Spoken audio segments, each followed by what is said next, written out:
Tonight on Check 6 News, Ottawa attempts to crack down on young offenders, but is it enough? Keepers of the light try to keep their jobs, and a female mechanic teaches other women how to work with a wrench.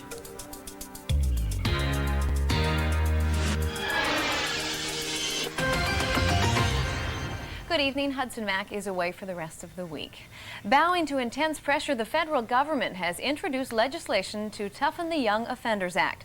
The maximum sentence for teenagers convicted of murder in youth court jumps from 10 years, to 10 years, from 5 that is. 16 and 17-year-olds charged with other violent crimes will in some cases be tried in adult court. The Bloc Québécois says the changes are too harsh. The Reform Party says they don't go far enough.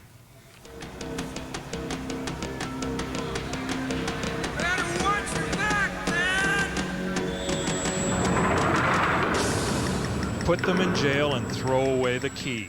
It's an image many outraged Canadians share concerning young offenders who commit murder or violent crimes. The only ones that I want to see in jail are the ones that are committing these terrible violent crimes, and when they're convicted, they should spend a substantial more time in jail.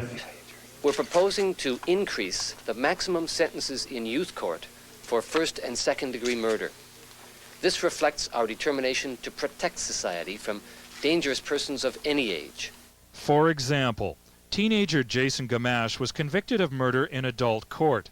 But if he'd been tried in youth court, the maximum sentence for the brutal murder of a 6-year-old girl would have been 5 years. Now, under proposed legislation, maximum sentences in youth court for first-degree murder will be raised to 10 years. For second-degree murder, maximum jail time is 7 years. The bill also provides for the transfer to adult court of 16 and 17-year-olds charged with the most serious personal injury offenses. In such cases, 16 and 17-year-olds will be tried as adults unless they can persuade a judge that remaining in youth court is consistent with the protection of the public. I've seen a greater likelihood of transfer to adult court, especially for the older ones of 16 and 17-year-olds, I think will be helpful in restoring confidence in the youth system. Alan Marquardt has been involved in young offenders policy for the past 11 years. He likes some of the federal changes, but not all, and he foresees some problems.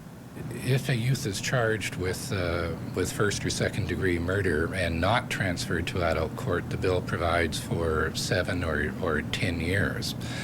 That could lead to the possibility of, say, a 15 or 16-year-old youth who, by the time he was tried and convicted, maybe 17 or 18, we could then be in a situation where we have 26, 27, even 28-year-old youth who are mixed in the same youth justice system in correctional facilities with 12, 13, 14-year-olds. The province, Marquardt says, is pleased that in the future, under the new legislation, the public will be notified if there is a dangerous young offender in their midst. It's one aspect of the new legislation that has been strongly lobbied for by many citizens. Harry Monyu, Check 6 News. A Nanaimo man has been found guilty of 4 sex-related charges involving his daughter and stepdaughter. John Williams was convicted of having sexual intercourse and committing an act of gross indecency with his daughter, who is now 27, and his stepdaughter, who is now 19. The inquiry into the death of Lorna Barr continued today with emphasis on the construction of the pool at Saanich Commonwealth Place. The 24-year-old lifeguard drowned last March, held underwater by the suction of an intake pipe while attempting to repair a broken grate. It turns out nobody at the pool knew the intake pipe was there because it doesn't appear on any design drawings. It's expected 10 more witnesses will likely take the stand before the inquiry into Lorna Barr's death concludes. Management structure and original arrangements made when building the pool are the key issues. A Vancouver-based company known as Whitewater designed both the wave pool and water slide. During testimony by Don Hunter, Director of Parks and Recreation, it was mentioned that Whitewater had neglected to show in its original design critical information regarding the intake pipe, which killed Lorna Barr. It also came out that Mr. Hunter was not aware of where that pipe was in the wave pool chambers. And in fact, he said that it did not show on any of the design drawings that they had. And in fact, they still don't have any drawings that show where that pipe is located. According to Hunter, 9 days after Barr's death, a letter was issued by Whitewater explaining what to do when working on the wave chamber. It was an addendum to their handbook, their operational book, that said that if anyone was working in the wave chambers, that the water slide should be shut down. But information on the water slide may take longer to retrieve. The wave pool itself is covered by the Ministry of Health, but the water slide is considered an elevator and therefore covered by a different department of government. So we have to call somebody who does the inspections and approvals under the Elevator Act. So it'll be interesting to see how that all fits together. The inquiry is expected to last until Friday. Jasbir Desi, Czech 6 News, Colwood. Attorney General Colin Gableman says the federal government is embarking on a crazy course in its decision to automate lighthouses. 35 lighthouses on the west coast will be automated over the next 3 and BC boaters can change the government's position. They see this as a safety issue, and public pressure has worked before.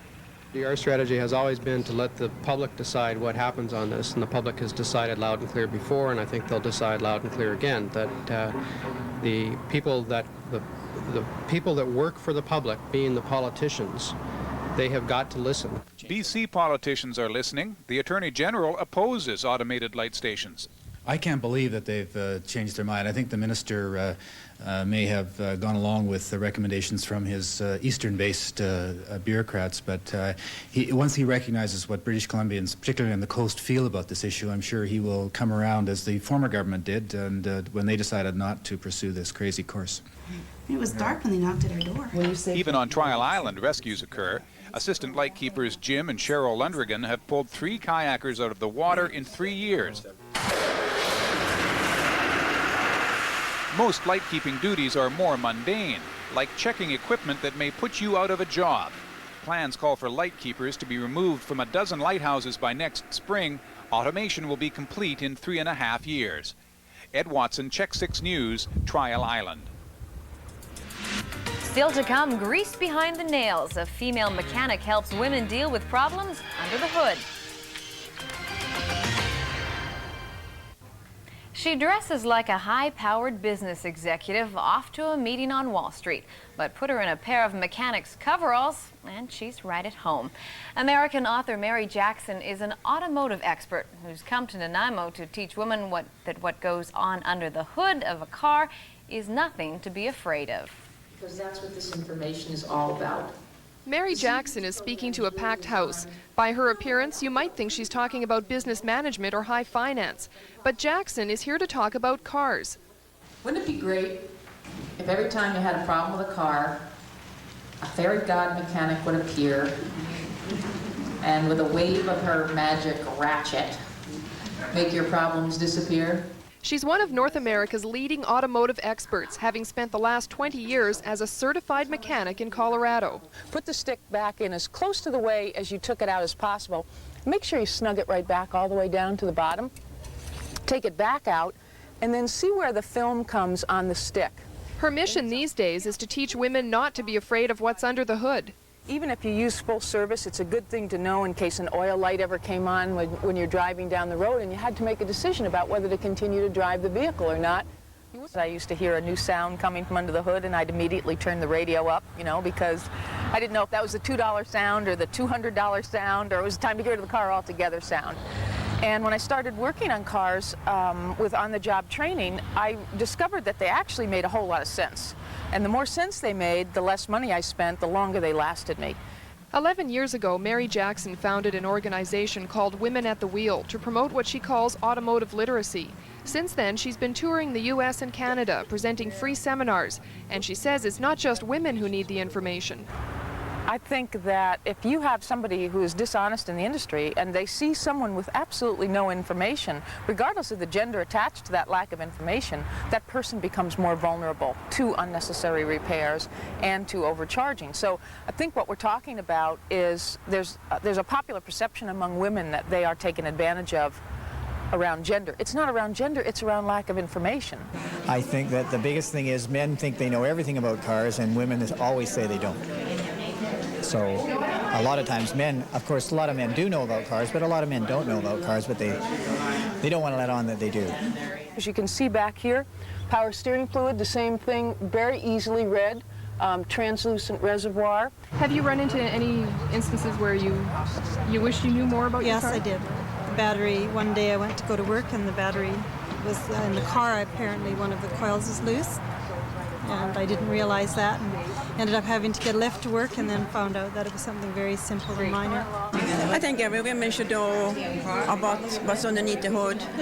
In Sweden, when you get your license, at least when I was there, they had to learn what's going on.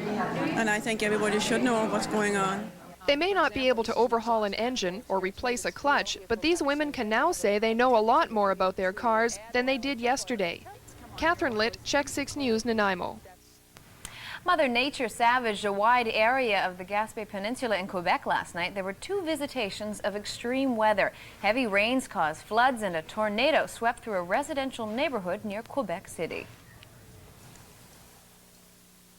In this bedroom community on the south shore of Quebec City, they are still picking up the pieces, and they are still shaking their heads. A tornado swept through St. Nicolas, leaving a path of destruction in its wake. Roofs were literally ripped off. Storage sheds were turned upside down. Solid trees were twisted and turned and uprooted like blades of grass. Some homes, like this new one, will be a total loss. Even the family car in the driveway was a victim of the violent twister. Ruth Klopp spent the afternoon trying to clean up and assess all the damage. It was her birthday, and arriving home last night, this is what she found in her living room: a branch of the neighbor's tree. Originally, I'm from Indiana. We have tornadoes there, but I was never touched by a tornado there. I had to come to Quebec for that to happen. For 3 minutes on these streets, it was sheer hell and panic. The damages will run well into the millions. In nearby Bernière, Roger Cloutier saw his greenhouse business collapse in a matter of seconds. For some anxious moments, his wife thought he may have been killed, but he was okay, and later neighbors showed their generosity by helping to begin the massive cleanup. In Donnacona, this tourist booth at the local McDonald's was swept up and flung high into the air. And then with the opening of the Schmanis Theatre, I think that's made quite a difference. And then we've also had to raise ticket prices. Like we started out, I think, at $19. But we've had to keep increasing ticket prices, mostly because of the cost of food, the increase in the meals. What are you doing with her? Long story. I need a drink. This detective stuff can be pretty nerve-wracking. It's 2 days before opening night, and the actors rehearse a scene one more time.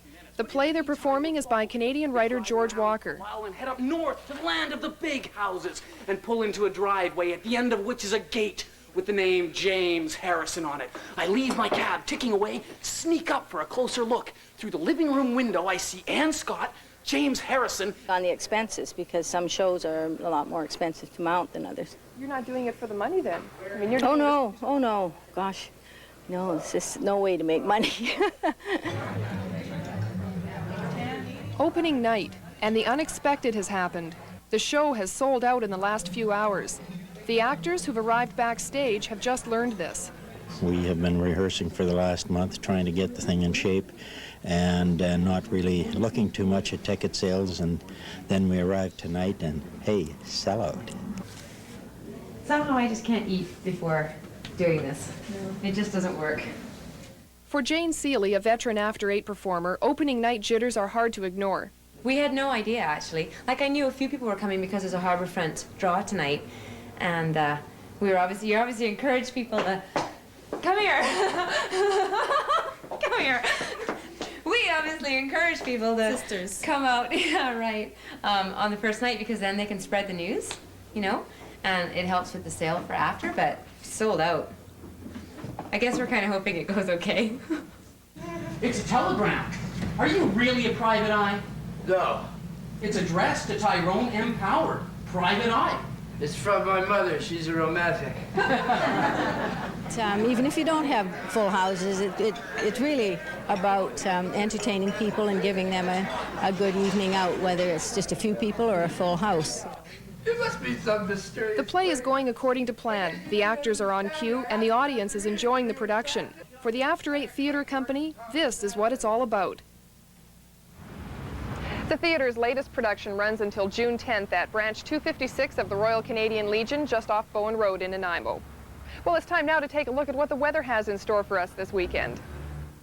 The extended forecast is calling for clouds and showers for the North Island communities of Port Hardy, Campbell River and Courtenay. Expect lows around 7 and highs up to 15.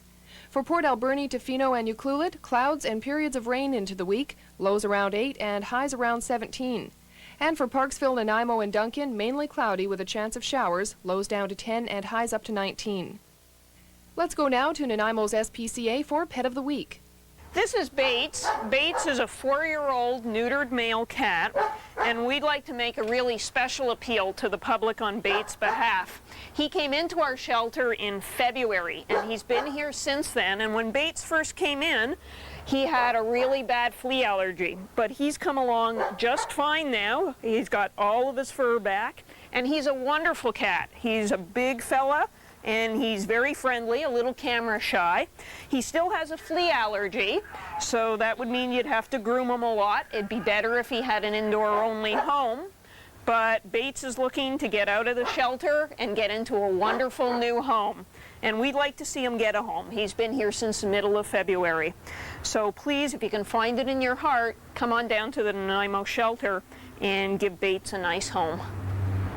Okay, this is Duffy. Duffy is about 4 to 5 years old.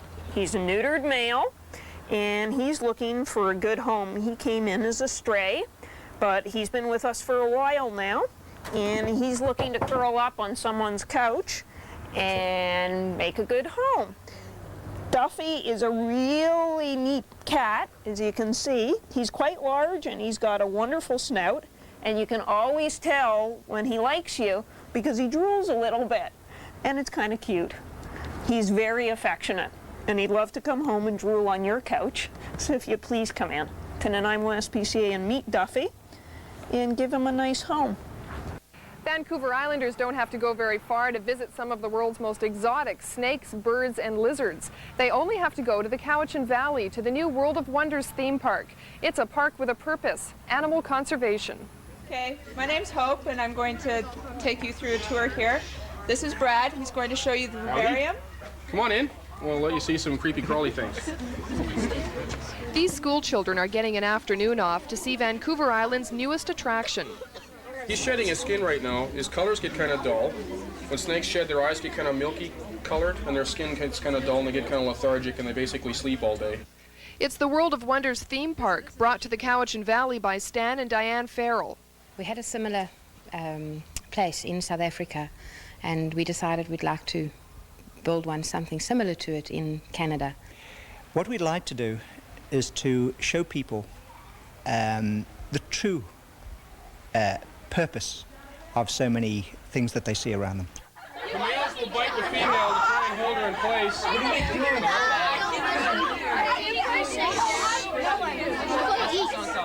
The World of Wonders introduces Vancouver Islanders to a variety of exotic reptiles, including snakes and scorpions.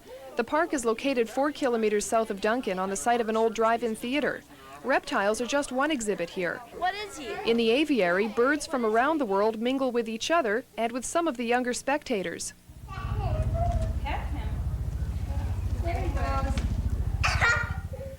Welcome to the Native North American Pavilion. Paul Kennedy is a partner in World of Wonders and an artist whose previous work on Native culture seemed an ideal addition to the park.